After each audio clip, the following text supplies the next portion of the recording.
Halo teman-teman kelontong ruru, untuk konten kali ini kita akan bahas cara perawatan nepe yang paling simple ya. Jadi benar-benar yang dibutuhin di sini seperti dilihat ini adalah loteng di rumah barunya kelontong ruru. Jadi kalau saya sebutnya sih tempat GH Transit lah, atau khusus untuk nepe-nepe yang lowland memang bandel atau drosera-drosera yang memang bisa di lowland. Nah, ini setupnya sederhana banget, nggak pakai misting, cuman pakai tatakan air, bisa dilihat di sini. Kemudian juga di sekelilingnya pakai plastik UV, kemudian atasnya pakai paranet yang persentasenya paling rendah nih sekitar 50-60%. Karena kenapa kelontong ruru pilih yang paling rendah? Karena di sini memang didedikasiin khusus untuk nepe-nepe yang demen full sun. Jadi sini habitatnya khusus untuk lowlander sejati ya, atau hybridnya. Nah, saya akan jelasin dulu kira-kira gunanya masing-masing apa. Nah, ini tatakan air udah pasti untuk menjaga kelembapan media. Karena nepe-nepe lowland itu banyak yang suka medianya becek atau basah. Kemudian juga fungsi dari tatakan air ini berguna untuk menambah kelembapan microclimate. Jadi catat ya, kelembapan microclimate bukan kelembapan total. Karena di atas ini sangat berangin dan cahaya mataharinya panasnya tinggi, jadi pasti penguapannya cepat. Jadi penguapannya sifatnya lokal, microclimate. Jadi hanya di sekitar tatakan air sama potnya. Dan di sini nggak pakai misting sama sekali. Dan fungsi dari plastik UV ini selain untuk menyaring ultraviolet, jadi untuk mengurangi damage atau stres dari radiasi UV, juga berfungsi untuk menambah kelembapan. Walaupun sebenarnya fungsi kelembapannya nggak terlalu signifikan, tapi udah pasti kelembapan berbeda dibandingkan dengan kalau sekelilingnya nggak kita tutup plastik UV seperti ini. Kemudian tentunya paranet ya. Paranet ini sengaja kami nggak pakai polikarbonat atau plastik UV juga, biar anginnya masih masuk, sama kalau musim hujan kami masih bisa nampung air di sini, dan juga kelembapannya masih tinggi pas musim hujan. Kemudian juga di daerah situ sengaja kami bolongin juga, nggak ditutup full biar angin masih masuk. Jadi ciri khas karakter utama dari nepe lowland itu biasanya demen banget cahaya matahari, tanah yang sangat basah, sama tempat yang berangin kencang kayak gini. Nah, sekarang kita lihat bedanya ya, coba di sana. Nah, ini termasuk pembahasan kalau suka ada yang nanya. Ya sebenarnya cukup kelontong ruru kasih tahu gimana sih cara miara nepe inter atau highland di lowland. Itu nggak ada cheatnya ya, saya kasih tahu dari awal. Emang buat miara mereka kita yang harus fasilitasin mereka. Tapi kalau kita tahu diri seperti kelontong ruru di sini, kita cukup piara nepe lowland atau hybrid lowland. Dan di sini kelihatan tuh yang emang penghuni lowland, mirabilis. Tumbuhnya cakep banget. Gede-gede juga. Kemudian juga hybrid-hybridnya di sini kantongnya bagus-bagus tuh. Ini yang hybrid bikinan kelontong ruru sendiri. Globosa kucing disilang dengan mirabilis Papua.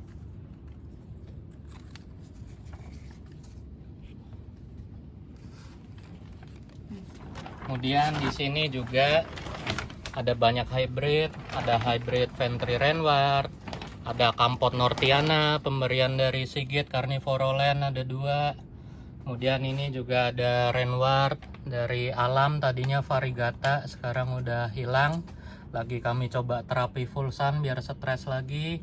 Kemudian juga ada Mirabilis Red Miracle dari Bangka. Lihat reaksinya dengan full sun, warna merah Red Miracle-nya keluar banget. Kantongnya juga. Seiring waktu nih nanti pasti kantongnya makin gede, makin cakep. Kemudian juga fungsi dari tempat loteng ini untuk aklimatisasi, seperti kalau follow video sebelumnya ya. Lihat di sini reaksinya kelihatan banget. Ini adalah hybrid bikinan kelontong ruru sendiri, Globosa Ampul BM Alba, betinanya itu hybrid dari Globosa Ampul BM yang dia nggak keluar Black Miracle-nya. Jadi warnanya hijau polos dan kuat banget gennya. Kami silangkan dengan Mirabilis Nortiana sama Miranda. Sebelumnya kalau di follow di video sebelumnya ya, yang soal transplantasi seedling, itu warna daunnya kan banyak kan hijau. Nah, ini baru hitungan seminggu nih, di sini kelihatan banget langsung merah. Ini sebenarnya merah hasil stres UV. Cuman lihat di karakter sesudahnya habis stres, daunnya makin beradaptasi mengeluarkan antosianin yang lebih tinggi. Antosianin ini fungsinya sejenis kacamata hitam untuk manusia ya. Jadi untuk melindungi dari radiasi UV. Ini adalah respon alami mereka. Jadi makin cakep formnya. Kemudian juga kami aklim juga di sini biar seedling-seedling ini nantinya akan jauh lebih kuat dan terseleksi secara alam. Seperti contoh di sini bisa dilihat. Seperti yang sebelumnya saya bilang, pasti akan ada seedling yang mati pada saat proses transplantasi dan itu wajar. Ini banyak yang mati. Nah, ini juga tuh banyak yang mati juga. Sebenarnya kematian seperti ini bisa dicegah. Cuman kelontong roro lebih pilih seleksi alam ya. Akan kami jemur, kami siksa langsung seperti ini. Jadi seedling-seedling yang nanti selanjutnya tersedia untuk komersil atau untuk indukan itu udah pasti yang genetiknya kuat, tahan matahari. Itulah cara kelontong roro. Ini juga kalau ini indukannya adalah hybrid dari Globosa ampul BM yang memang keluar BM-nya. Kelihatan ya bakatnya di sini. Ini juga walaupun gede tapi tetap ada yang mati, nggak apa-apa kalau kelontong roro. Ini seleksinya. Nah kemudian kan tadi contohnya adalah hybrid ya. Kita pindah ke spesies di sini. Nah ini adalah Rafflesiana yang berasal dari Heaton Forest atau kerangas. Beda seperti Raffles pada umumnya yang berasal dari pedalaman hutan yang lembab atau habitat rawa. Di sini adalah rawa kerangas. Jadi mereka benar-benar full sun di tengah lapangan. Tanahnya juga full silika dan di dalam silikanya ada lapisan air. Nah, kalau teman-teman yang follow sebelumnya udah nonton video tentang media, udah saya kasih lihat ya medianya kerangas itu kayak apa kondisi silikanya. Nah, kelihatan di sini perbedaannya. Jadi, kalau ada teman-teman yang nanya atau mungkin suka bingung kalau di forum kan ada bilang contoh truncata kalau dicabut di highland kita piara di lowland bisa apa enggak. Kemudian albo juga sering. Albo lowland sama albo highland tuh beda. Rainward juga sama. Nah, apalagi untuk yang spesies kayak gini. Jadi Raffles itu juga sama. Ada yang berasal dari habitat yang full sun, kering, berangin, tapi sebenarnya medianya lembab karena di bawahnya itu ada air. Nah, di sini juga sama. Kalau Raffles yang berasal dari rawa, saya jemur langsung seperti ini udah pasti amblas. Tapi yang dari kerangas bisa dilihat di sini. Tuh, walaupun daun lamanya menderita pada saat transplantasi, tapi walaupun dijemur langsung seperti ini, tunas barunya tetap tumbuh. Bisa dilihat tingkat kematiannya 0% dari semua Raffles yang dari kerangas di sini. Dan kenapa ini daunnya saya gunting? Ini untuk mengurangi stres respirasi pernafasan mereka. Karena dengan makin sedikit daun, itu makin sedikit jumlah penguapan air. Jadi water loss yang ada di dalam tanaman itu juga relatif sedikit. Jadi energi yang dibutuhkan mereka juga mereka bisa lebih fokus ngebentuk daun baru yang nantinya adaptasi di lingkungan yang panas ekstrim seperti ini. Nah, kemudian juga kalau ada pertanyaan untuk nepe, terutama nih biasanya jenis lowland ya. Tapi untuk jenis-jenis highland yang mini dari Sumatera seperti keluarga jamban itu juga sering. Perlukah nepe kalau bercabang kita potong?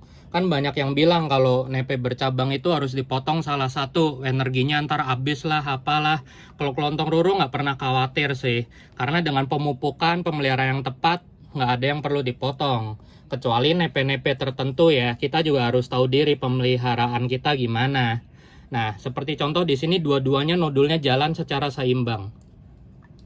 Kalau saran dari kelontong roro, kalau ada salah satu nodul yang jauh lebih lemah, nggak apa-apa, silahkan potong. Itu berarti dia pembagian nutrisinya kurang berimbang. Dan percabangan nodul seperti ini juga kita harus paham dan hafal jenisnya ya. Kalau memang nepe yang tipe-tipe branching, pecah nodulnya seperti ini, itu biasanya kuat untuk tetap mempertahankan semua cabangnya. Tapi kalau nepe yang nggak umum mengeluarkan nodul, seperti contoh kalau spesies itu truncata itu kan jarang banget ngebasal atau pecah nodul. Itu dipotong aja nggak apa-apa. Jadi untuk tips cabang itu kita harus perhatiin kita bisa nggak nyediain nutrisi dan kondisi yang sesuai. Kedua juga kita harus paham betul ini nepe memang yang jenis bercabang apa enggak. Nah terus untuk Drosera nih kita pindah. Nih kita bandingkan. Ini indukan aslinya. Hybrid dari Drosera lanata. Warnanya cakep banget ya di full sun. Bandingkan dengan anakannya yang dirawat di indoor. Kemudian spaknumnya juga bisa dilihat nih. Walaupun di kondisi full sun seperti ini, tetap bagus spaknumnya. Di sini juga. Kemudian bandingkan Drosera burmani Hamtidu yang ditaruh di indoor dengan yang dirawat di full sun. Mau gimana pun kita nggak bisa ngalahin tenaga batara surya ya, yang memang asli alam, tenaga nuklir alami dan gratis untuk kita. Jadi kitanya yang harus pintar mendayagunakan pemberian alam gimana. Dan untuk jenis-jenis Drosera juga kita harus tahu ya, ada yang kuat lowland full sun, ada yang enggak. Seperti contoh ini deh paling gampang, Drosera binata. Tapi kalau dibandingin dengan saudaranya yang multiformis yang kayak tanduk rusa tuh yang pecah banyak, nggak cuma 2, itu nggak kuat di lowland, harus di tempat AC indoor. Madagascarians juga masih bisa hidup di lowland. Biasanya kalau jenis-jenis hybrid seperti kalau ini Drosera afinis masih oke di lowland. Kalau hybrid Drosera juga biasanya kuat ya, kayak ini keluarga sister kompleks dari Australia ini biasanya kalau SP-nya butuh dingin. Tapi kalau di hybrid nggak kuat dia.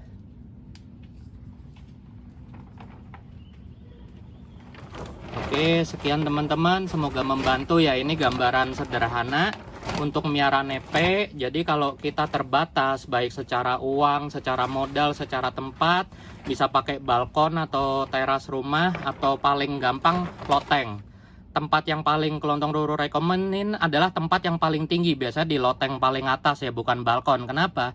Karena loteng paling atas itu nggak ada penghalang seperti di sini, mau sisi depan, belakang, kiri kanannya semuanya dapat full cahaya matahari sepanjang hari. Sedangkan kalau loteng atau teras rumah, kita biasanya cuma madep satu sisi, entah barat, entah timur, entah utara, entah selatan.